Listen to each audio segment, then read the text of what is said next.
ನಾನು ನಾಗರಾಜ್ ಶ್ರೀಧರ್ ಶೆಟ್ ಅಂತ ಈಗಾಗಲೇ ಉತ್ತರ ಕನ್ನಡ ಜಿಲ್ಲೆಯ ಕುಮಟಾ ತಾಲೂಕಿನಿಂದ ಮಾತಾಡ್ತಿರೋದು. ವಿಷಯ ಏನಂದರೆ, ಈಗಾಗಲೇ ದುರಂಧರ್ 2 ಅನ್ನುವಂಥ ಒಂದು ಚಲನಚಿತ್ರ ಹಿಂದಿಯಲ್ಲಿ ಭಾಳ ಒಂದು ಹೆಸರನ್ನು ಮಾಡ್ತಾ ಇದೆ. ಆ ಚಲನಚಿತ್ರದಲ್ಲಿ ಏನಿದೆ ಅಂತ ನನಗಂತೂ ಅರ್ಥ ಆಗ್ತಾ ಇಲ್ಲ. ಯಾಕಂತ ಕೇಳಿದ್ರೆ, ಈಗ ನೋಡಿ, ಪಾಕಿಸ್ತಾನದ ವಿಷಯ ತಗೊಳ್ಳದಿದ್ರೆ ಇವರಿಗೆ ಬೆಳೆನೇ ಬೇಯೋದಿಲ್ಲ. ಯಾಕಂತ ಕೇಳಿದ್ರೆ, ನಮಗೆ ವಿಶ್ವಗುರು ಆಗಬೇಕಂದ್ರೆ ಪಾಕಿಸ್ತಾನ ನಮ್ಮ ನೇರ ಹಣೆ ಅಲ್ಲ. ಯಾಕಂತ ಕೇಳಿದ್ರೆ ದೊಡ್ಡ ದೊಡ್ಡ ರಾಷ್ಟ್ರಗಳು, ಅಮೇರಿಕಾ ಆಗಿರ್ಬೋದು, ಇಂಗ್ಲೆಂಡ್ ಆಗಿರ್ಬೋದು, ರಷ್ಯಾ ಆಗಿರ್ಬೋದು, ಚೈನಾ ಆಗಿರ್ಬೋದು, ವಿಟೋ ಪವರ್ ಇರುವಂಥ ಭಾಳ ರಾಷ್ಟ್ರಗಳಿದ್ದಾವೆ. ಇವರೇನಿಲ್ಲ, ಅವರಿಗೆ ಬರಳಾಕೋಕೆ ಹೋಗೋದೇ ಬಿಟ್ಟರೆ ಬಾಕಿ ಅಂಥದ್ದಿಲ್ಲ ಇವ್ರ ಹತ್ರ. ಯಾಕಂದ್ರೆ ಪಾಕಿಸ್ತಾನದ ವಿಷಯ ತಗೊಂಡು ಅವ್ರು ನೋಡ್ರೆ ಒಬ್ಬ ಸೊನಿ ಡಾಯ್ಲ್ ಬಿದ್ದ ಅಂದ್ಕೊಂಡು ಅವ್ರು ನೆಗ್ಗಾಡೋದು ಬಿಟ್ಟರೆ ಮತ್ತೆ ಎಂಥದ್ದು ಇರೋದಿಲ್ಲ ಅದರಲ್ಲಿ. ದೊಡ್ಡ ಗೌಜಿ ಹಾಕೋದು ಎಲ್ಲರಿಗೂ ಬರ್ತದೆ. ಈಗ ನಮಗೂ ಗೌಜಿ ಹಾಕೋ ಅಂದ್ರೆ ನನಗೂ ಗೌಜಿ ಹಾಕೋ ಭಾಳ ಬರ್ತದೆ. ಎಲ್ಲರೂ ಗೌಜಿ ಹಾಕೊಂಡು ದುಡ್ಡು ಮಾಡ್ಕೊಂಡು ಹೋಗಿ ಹಿಟ್ ಹಾಕೋರು ಅಂತಾರೆ. ಮತ್ತು ವಿಶೇಷವಾಗಿ ಮತ್ತೇನಂತ ಕೇಳಿದ್ರೆ, ಇವರು ಮಿಸೈಲ್ ಮ್ಯಾನ್ ಏನು ಅಂತ ಅಂತೀವಿ ನಾವು. APJ ಅಬ್ದುಲ್ ಕಲಾಂ ಅವ್ರ ಬಗ್ಗೆ ಪಿಕ್ಚರ್ ಮಾಡೋದಿಲ್ಲ ಇವರು. ರಾಜೀವ್ ಗಾಂಧಿ ಕಾಲದಲ್ಲಿ ಅಮೇರಿಕ ವಿರುದ್ಧ ಸಿನಿಮಾ ಮಾಡೋದಿಲ್ಲ. ಯಾಕಂದ್ರೆ ಅವ್ರು ಕಂಪ್ಯೂಟರ್ ಕೊಡದಿದ್ದ ಸಮಯದಲ್ಲಿ ಇವರು ಸೂಪರ್ ಕಂಪ್ಯೂಟರ್ ರೆಡಿ ಮಾಡಿರುವಂಥದ್ದು, ಅದ್ರ ಬಗ್ಗೆ ಮಾಹಿತಿ ಕೊಡೋದಿಲ್ಲ. ಯಾಕಂತ ಕೇಳಿದ್ರೆ ಈಗ ಯುವ ಜನತೆಗೆ ಅದ್ರ ಬಗ್ಗೆ ಎಲ್ಲ ಮಾಹಿತಿ ಬೇಕಾಗಿರ್ತದೆ. ಮತ್ತು ಚೈನಾದವರು ನಮ್ಮ ಜಾಗವನ್ನು ಹೆಂಗೆ ಕಬಳಿಸಿದ್ರು ಅದ್ರ ಬಗ್ಗೆ ಪಿಕ್ಚರ್ ತೆಗೋದಿಲ್ಲ. ಇವ್ರಿಗೆ ಬೇಕಾಗಿರೋದು ಆ ಪಾಕಿಸ್ತಾನ ಆಗೋಗ್ದಿದ್ದು ಉತ್ತರ ಪೌರುಷ ಒಲೆ ಮುಂದೆ ಅಂದಂಗೆ ಆ ಲಾಟ್ಪುಟ್ ದೇಶ ಹಿಡ್ಕೊಂಡು ಇವರು ಅನ್ಕೊಂಡು ಅವು ಓದಿರ್ತಾವ. ಒಮ್ಮೆ ನೋಡ್ರಿ ಆ ಸನಿ ಡೈಲ್ ನೋಡ್ರಿ ಅವು ಮಳ್ರ ನಮ್ಮನೆ ಅವು ಓದ್ಕೊಂಡು ಇಷ್ಟು ದಿನ ಆಯ್ತು. ಈಗ ಮತ್ತೆ ಬೇರೆಯವ್ರು ಬರ್ತಾವ್ರೆ. ಅಲ್ಲಿ ನೋಡ್ರಿ ಅಲ್ಲಿ ಒಂದು ಹುಡುಗಿ ಆರಿಸ್ಕೊಬಂದ್ರೆ ಅದು ದೊಡ್ಡ ಸಾಧನೆ ಅಂತೆ. ಯಾಕಂದ್ರೆ ಕೇಳಿದ್ರೆ ಆ ಸಮಯದಲ್ಲಿ ಏನು ಗಾಂಧಾರಿಗೆ ನಮ್ಮ ದೇಶದಲ್ಲಿ ಮದುವೆ ಮಾಡ್ತನ್ಕೊಂಡು ಅದು 101 ಮಕ್ಕಳು ಹೆರ್ತ್ಕೊಡ್ಲಿಲ್ವಾ? ಅದೆಲ್ಲ ಇವ್ರಿಗೆ ಇದೇ ಗೊತ್ತಿಲ್ಲ, ಇತಿಹಾಸನೇ ಗೊತ್ತಿಲ್ಲ. ಮಳ್ರ ಏನು ಓದಿರೋದು ಮತ್ತೇನೋ. ಅದು ವಿಶೇಷವಾಗಿ ಅದು ದೀಪಿಕಾ ಪಡ್ಕೊಂಡೆ ನೋಡಿದ್ರೆ ಅದು ನೋಡ್ರಿ ಹಿಂದೂ ಧರ್ಮದ ಕೇಸರಿ ಸಾಲಿಗೆ ಅವಮಾನ ಮಾಡಿದವಳು. ಈಗ ನೋಡ್ರೆ ನಮ್ಮ ದೇಶ ಮತ್ತು ಧರ್ಮ ಅಂತ ದೇಶದ ಬಗ್ಗೆ ಮಾತಾಡ್ತದೆ ಅದು. ಮತ್ತೆ ನಮ್ಮ ಕನ್ನಡಿಗರ ವಿರುದ್ಧನೇ ಸ್ಟೇಟ್ಮೆಂಟ್ ಕೊಟ್ಟವಳು ಅದು. ಯಾಕಂದ್ರೆ ನಮ್ದು ಕನ್ನಡದಿಂದನೇ ಸಿನಿಮಾ ತೆಗೆದು ಮೇಲೆ ಹೋದವಳು ಮತ್ತು ಕನ್ನಡ ವಿರುದ್ಧನೇ ಇದ್ದಾಳವಳು. ಮತ್ತು ವಿಶೇಷವಾಗಿ ಧರ್ಮದ ವಿರುದ್ಧನೇ ಮಾತಾಡಿದ್ರೆ ಈಗ ನಮ್ಮ ದೇಶದ ಬಗ್ಗೆ ಮಾತಾಡ್ಕೊಂಡು ಬಿಟ್ಟಾಳೆ. ಎಂತ ಕೇಳಿದ್ರೆ ನಮ್ಮ ದೇಶ ಯಾವ ದಿಕ್ಕಿನತ್ತ ಹೋಗ್ತಾ ಇದೆ ಅನ್ನೋದೇ ನಮ್ಗೆ ಚಿಂತೆ ಆಗಿಬಿಟ್ಟಿದೆ. ಯಾಕಂತ ಕೇಳಿದ್ರೆ ಇವ್ರದ್ದು ಯಾವುದೋ ಒಂದು ಬದಲಾವಣೆಯೂ ಆಗೋದಿಲ್ಲ. ಈಗ ಹೇಳ್ತಾ ಹೋದರೆ ಇವ್ರದ್ದು, ಯಾಕಂದ್ರೆ ಅಭಿವೃದ್ಧಿ ಬಗ್ಗೆ ಆಗಿರ್ಬೋದು, ಮತ್ತು ಜನರಿಗೆ ಯಾವ ರೀತಿಯ ವೈಜ್ಞಾನಿಕವಾಗಿ ಆವಿಷ್ಕಾರ ಆಗಬೇಕು ಅದೆಲ್ಲ ಈ ಸಿನಿಮಾಗಳು ತೆಗೋದಿಲ್ಲ.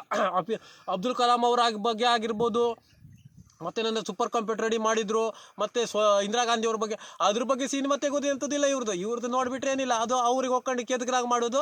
ಮತ್ತು ಧರ್ಮದ ಬಗ್ಗೆನೇ, ಯಾಕಂದ್ರೆ ಅಲ್ಲಿ ಪಾಕಿಸ್ತಾನ ವಿಷಯಕ್ಕೆ ಹೋಗಿದ್ರೆ ಇವ್ರಿಗೆ ದಿನಾನೇ ಹೋಗೋದಿಲ್ಲ. ಮತ್ತು ಎರಡನೇದು ವಿಷಯ ಏನಂತ ಕೇಳಿದ್ರೆ, ಅಲ್ಲಿ ನೋಡಿ ಧರ್ಮ ಅಂತ ಹೊಡೆದಾಡ್ತಾವ್ರು ನೋಡಿ. ಅಲ್ಲಿ ಮುಸ್ಲಿಂ ಕಂಟ್ರಿಗಳು ಯಾವ ಥರ ಆಗ್ಬಿಟ್ಟಿದೆ ಪರಿಸ್ಥಿತಿ. ಅದೇ ಪರಿಸ್ಥಿತಿ ಇಲ್ಲಿ ತರೋದಕ್ಕೆ ಹೊಂಟಿದ್ದಾರೆ ಇವರು. ಅದಕ್ಕಾಗಿ ಸ್ವಲ್ಪ ಯೋಚನೆಯಿಂದ ಇರಬೇಕು ಸಾರ್ವಜನಿಕರು. ಮತ್ತು ನಮ್ಮ ಇಲ್ಲಿ ವಿಶೇಷವಾಗಿ ಉತ್ತರ ಕನ್ನಡ ಜಿಲ್ಲೆಯವರು ಕೂಡ ಇಲ್ಲ ಬುದ್ಧಿವಂತ ಜನತೆ ಆಗಿದ್ದಾರೆ, ಮತ್ತು ಕರ್ನಾಟಕದವರು ಬುದ್ಧಿವಂತರ ಜನತೆ ಆಗಿರೋದ್ರಿಂದ ತಮ್ಮ ಒಂದು ವಿಚಾರಧಾರೆಗಳಾಗಿರ್ಬೋದು, ಮತ್ತು ಅದು ವಿಚಾರಧಾರೆಗಳು ಸರಿ ಇರಬೇಕು. ಮತ್ತೇನಂತ ಕೇಳಿದ್ರೆ, ಇಲ್ಲಿ ಶೋಕೇಸ್ನಲ್ಲಿ ದೊಡ್ಡ ಪುಸ್ತಕ ಎಲ್ಲ ಹಾಕೊಂಡು ಕೂತವ್ರು ಎಲ್ಲಿ ಹೋಗಿದ್ದಾರೆ ಅಂತ ನಮಗಂತೂ ಅರ್ಥ ಆಗ್ತಾಯಿಲ್ಲ. ಯಾಕಂತ ಕೇಳಿದ್ರೆ ಅಲ್ಲಿ ಎಲ್ಲಿ ಹೋದರೂ ಕೂಡ ದಪ್ಪ ಪುಸ್ತಕಗಳೇ ಸಿಗ್ತವೆ. ಅದ್ರ ಒಳಗೆ ಏನಿದೆ ಬಿಟ್ಟು ನಮಗಂತೂ ಅರ್ಥನೇ ಆಗ್ತಾಯಿಲ್ಲ. ನಮ್ಮ ದೇಶ ಆರ್ಥಿಕತೆಯಲ್ಲಿ ಈಗ ನೋಡು, ನೋಟ್ ಬ್ಯಾನ್ ಮಾಡಿದೆ ಅಂತ ಹೇಳ್ತಾ ಇದ್ದಾರೆ. ಅವರೊಂದು $50 ಪೌಂಡ್ 50 ಪೌಂಡ್ 50 ತಂದ್ರೆ ಒಂದು ಲೆಕ್ಕ ಏನೋ ಸಾಧನೆ ಅಂತ ಹೇಳ್ಬೋದಾಯಿತು.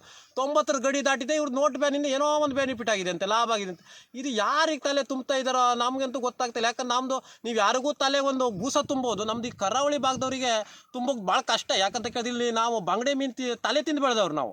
ಅದಕ್ಕಾಗಿ ನೀವು ಸುಳ್ಳು ಬೊಗಳೋದನ್ನು ಸ್ವಲ್ಪ ಕಡಿಮೆ ಮಾಡಿ. ಯಾಕಂತ ಕೇಳಿದ್ರೆ ಯಾವುದೋ ಒಂದು ಪ್ರಯೋಜನಕ್ಕೆ ಬರುವಂಥದ್ದು ಯಾವುದೋ ಒಂದು ಸಿನಿಮಾ ಅಂತಲ್ಲ, ಅದಕ್ಕೆ ಪಾಕಿಸ್ತಾನ ವಿಷಯ ತಗೊಂಡು ಹೋದ್ರೆ ಇದು ಕೋಮ ಪ್ರಚೋದಿತ ಆಗಿರೋದ್ರಿಂದ ಅಲ್ಲಿ ಸುಪ್ರೀಂ ಕೋರ್ಟ್ ಅದಕ್ಕೆ ಇದು ಮಧ್ಯಸ್ಥಿಕೆ ವಹಿಸಬೇಕು. ಯಾಕಂತ ಕೇಳಿದ್ರೆ ಬಾಕಿ ವಿಷಯದಲ್ಲಿ ಸುಪ್ರೀಂ ಕೋರ್ಟ್ ಏನು ಹಸ್ತಕ್ಷೇಪ ಮಾಡ್ತಾ ಅಲ್ವಾ, ಇದನ್ನು ಸೌಹಾರ್ದತೆ ಕೆದಕುವಂಥ ಕೆಲಸವನ್ನು ನಡೀತಾ ಇದೆ. ಮತ್ತು ವಿಶೇಷವಾಗಿ ನಮ್ಮ ದೇಶ ವಿವಿಧತೆಯಲ್ಲಿ ಏಕತೆ ಕಂಡ ರಾಷ್ಟ್ರ ಆಗಿರೋದ್ರಿಂದ ನಮ್ಮ ದೇಶ ಗರಂ ಮಸಾಲೆ ಥರ ಇರಬೇಕು. ಯಾಕಂತ ಕೇಳಿದ್ರೆ ವಿಶ್ವದ ಜಾಗತಿಕ ಮಟ್ಟದಲ್ಲಿ ಎಲ್ಲ ದೇಶಗಳು ಅಭಿವೃದ್ಧಿ ಹೊಂದಿರುವಂಥ ದೇಶಗಳು ಅದು ಗರಂ ಮಸಾಲೆ ಥರನೇ ಇದೆ. ಯಾಕಂತ ಕೇಳಿದ್ರೆ ಅಮೇರಿಕಾ ಆಗಿರ್ಬೋದು, ಇಲ್ಲಿಯ MP ಗಳು ಅಲ್ಲಿದ್ದಾರೆ, ಹಿಂದೂಗಳು ಇದ್ದಾರೆ, ಮುಸ್ಲಿಮ್ಸ್ ಇದ್ದಾರೆ, ಎಲ್ಲರೂ ಇದ್ದಾರೆ.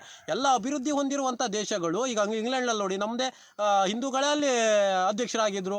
ಅದಕ್ಕಾಗಿ ಅಭಿವೃದ್ಧಿ ಹೊಂದಂಥ ಪ್ರತಿಯೊಂದು ದೇಶಗಳು ಗರಂ ಮಸಾಲೆ ಥರನೇ ಇದ್ದಾರೆ. ಯಾಕಂತ ಕೇಳಿದ್ರೆ ಒಂದೇ ಧರ್ಮ ಅಂತ ಹೊಡೆದಾಡಿದ್ರೆ ಅದು ಗರಂ ಮಸಾಲೆ ಆಗೋದಿಲ್ಲ, ಒಂದೇ ಆಗಿರ್ತದೆ. ಚಕ್ಕೆನೋ ದಾಲ್ಚಿನಿನೋ ಏನೋ ಒಂದು ಆಗಿರ್ತದೆ. ಅದಕ್ಕಾಗಿ ನಮಗೆ ಯಾವುದೇ ಧರ್ಮದವ್ರ ಮೇಲೆ ದ್ವೇಷ ಇಲ್ಲ, ಯಾರ್ದ ಮೇಲೆ ದ್ವೇಷ ಇಲ್ಲ. ಆದರೆ ವಾಸ್ತವಿಕ ವಿಷಯ ಹೇಳಿದ್ರೆ ಇವ್ರು ಏನು ಮಾಡ್ತಾರೆ, ಇದ್ದಂಗೆ ಎದ್ದು ಬಂದು ಎದೆ ಓದಿದ್ರಂತೆ ಆ ಥರ ಆಗ್ತಾ ಇದೆ. ಇವರು ಬದಲಾವಣೆ ಆಗೋನ್ನೋ ಥರ ಕಾಣಿಸ್ತಾ ಇಲ್ಲ. ಅದಕ್ಕಾಗಿ ಸಾರ್ವಜನಿಕರು ಇದ್ರ ಬಗ್ಗೆ ನಿಮಗೆ ನಾವು ಬಿಡ್ತಾ ಇದ್ದೀವಿ. ಯಾಕಂತ ಕೇಳಿದ್ರೆ ನಾವು ಬಗ್ದು ಕಾಣಿಸೋದಕ್ಕೇನು ಆಂಜನೇಯನಲ್ಲ. ಆ ಆ ಕಾಲದಲ್ಲಿ ರಾಮನ ಭಕ್ತ ನಾನು ಆಂಜನೇಯ ಅವರ ಎದೆ ಬಗ್ದು ಕಾಣಿಸಿದ್ದಂತೆ. ನನಗಷ್ಟು ಕಾಣಿಸ್ಕೊಡ್ದಕ್ಕೆ ನನಗೇನು ದೇವರ ಆಸಕ್ತಿ ಕೊಡಲಿಲ್ಲ. ನನ್ನ ಹೇಳುವಂಥ ಪ್ರಾಮಾಣಿಕ ಪ್ರಯತ್ನದಲ್ಲಿ ಹೇಳಿದ್ದೀನಿ. ಮುಂದೆಲ್ಲ ನಿಮಗೆ ಬಿಟ್ಟಿರುವಂಥದ್ದು ಮತ್ತು ಮತದಾರರಿಗೂ ಬಿಟ್ಟಿರುವಂಥದ್ದು. ಯಾಕಂತ ಕೇಳಿದ್ರೆ ಇಂಥ ಪಕ್ಷಗಳನ್ನೆಲ್ಲ ತಂದು ಅವರಿಗೆಲ್ಲ ಅದು ಬೆಂಬಲ ಕೊಡುವಂಥದ್ದು, ಅವ್ರು ದೊಡ್ಡ ಒದರುವಂಥದ್ದು, ಒದ್ರು ಬಿಟ್ಟು ದೊಡ್ಡ ಮನುಷ್ಯ ಆಗೋಗ್ಬಿಡೋದಿಲ್ಲ. ಅದಕ್ಕೇನಂತ ಕೇಳಿದ್ರೆ ಅದಕ್ಕೆ ಒಂದು ಇದೇ ಇರೋದಿಲ್ಲ. ಯಾಕಂದ್ರೆ ಪಾಕಿಸ್ತಾನ ವಿಷಯಕ್ಕೆ ಹೋಗೋದಿದ್ರೆ ಇವ್ರಿಗೆ ದಿನನೇ ಹೋಗೋದಿಲ್ಲ. ಅದಕ್ಕಾಗಿ ನೀವು ಚೈನಾ ಬಗ್ಗೆ ಮಾಡಿ, ಅಮೆರಿಕದವ್ರ ಬಗ್ಗೆ ಮಾಡಿ, ನಿಮಗೆಲ್ಲ ಮೋಸ ಮಾಡಿದಂಥ ಎಲ್ಲ ದೇಶದವ್ರ ಬಗ್ಗೆ ಮಾಡಿ, ಅದನ್ನು ಬಿಟ್ಕೊಂಡು ಮತ್ತೆ APJ ಅಬ್ದುಲ್ ಕಲಾಂ ಯಾವ ರೀತಿ ನಾವು ವೈಜ್ಞಾನಿಕವಾಗಿ ಸಾಧನೆ ಬೆಳಿಬೇಕು. ಈಗ ನೋಡ್ರಿ ಗ್ಯಾಸ್ ಸಿಗ್ತಾ ಇಲ್ಲ ಎಲ್ಲರಿಗೂ ಸಿಲಿಂಡ್ರು. ನೀವು ಅದು ಸಿಗಡಿ ಒಲೆ ಆಗಿರ್ಬೋದು, ಸೋಲಾರ್ನಲ್ಲಿ ಆಗಿರುವಂಥದ್ದು ಮತ್ತು ಕರೆಂಟ್ನಲ್ಲಿ ಯಾವ ರೀತಿ ನೀವು ಒಂದು ಅಡುಗೆ ಮಾಡುವಂಥದ್ದು ಅದನ್ನೆಲ್ಲ ಆವಿಷ್ಕಾರವನ್ನು ಮಾಡಿ. ಯಾಕಂತ ಕೇಳಿದ್ರೆ ಜನ ನಿಮ್ಮನ್ನು ಬೆಂಬಲ ಮಾಡ್ತಾರೆ. ಇದನ್ನು ಬಿಟ್ಕೊಂಡು 100 ಕೋಟಿ ಆಯಿತು, 2 ಕೋಟಿ ಆಯಿತು, ಹೋದ್ರು ಬಿಟ್ಟರೆ ಅದು ನಿಮ್ಮದು ದೊಡ್ಡ ಸಾಧನೆ ಅಲ್ಲ. ಅದಕ್ಕಾಗಿ ಸುಪ್ರೀಂ ಕೋರ್ಟ್ ಕೂಡ ಇದಕ್ಕೆ ಹಸ್ತಕ್ಷೇಪ ಮಾಡಿ ಇಂಥ ಕೋಮುವಾದದ ಮತ್ತು ಏನು ದೇಶದಲ್ಲಿ ಒಂದು ಗಲಾಟೆ ಎಬ್ಸುವಂಥದ್ದು ಸಿನಿಮಾವನ್ನೆಲ್ಲ ಕೂಡಲೇ ಸ್ಥಗಿತಗೊಳಿಸ್ಬೇಕು. ಯಾಕಂತ ಕೇಳಿದ್ರೆ ಈಗಾಗಲೇ ಏನು ನಮ್ಮದು ವೈಜ್ಞಾನಿಕವಾಗಿ ನಮ್ಮದು ಅಬ್ದುಲ್ ಕಲಾಂ ಬಾಕಿ ಭಾಳ ಸಾಧಕರಿದ್ದಾರೆ, ಭಗತ್ ಸಿಂಗ್ ಆಗಿರ್ಬೋದು, ಎಲ್ಲರೂ ಅದ್ರ ಬಗ್ಗೆ ಅವ್ರ ಬಗ್ಗೆನೇ ತೆಗೀರಿ. ನಮ್ಮದೇನು ಇದಿಲ್ಲ ಸಾಧಕರು ಆಗಿರ್ಬೋದು. ಮತ್ತು ಅದನ್ನು ಬಿಟ್ಕೊಂಡು ಬರೀ ಪಾಕಿಸ್ತಾನ ಇದಕ್ಕೆ ಹೋದ್ರೆ ಅದು ಏನಿಲ್ಲ ಅದಕ್ಕೆ ವೈಭವೀಕರಣ ಮಾಡುವಂಥದ್ದು, ಅದನ್ನು ಎತ್ತಿಡುವಂಥದ್ದು, ಇದು ಯಾಕೋ ಸರಿ ಕಾಣಿಸ್ತಾ ಇಲ್ಲ. ಮುಂದೆ ಭಾಳ ಮಾರಕ ಇದೆ ಇದು. ಬಾಕಿ ಎಲ್ಲ ದೇಶಕ್ಕೆ ಆದ ನಮ್ಮನೆ ಕೆಲವೊಂದು ದೇಶಕ್ಕೆ ಆಗಿದೆ ಅಲ್ವಾ, ಇದು ಮತ್ತೆ ಭಾಳ ಮುಂದೆ ದಿನ ಇಲ್ಲ, ಹತ್ರನೇ ಇದೆ ಅಂತ ನಾನು ಹೇಳೋಕೆ ಇಷ್ಟಪಡ್ತೀನಿ.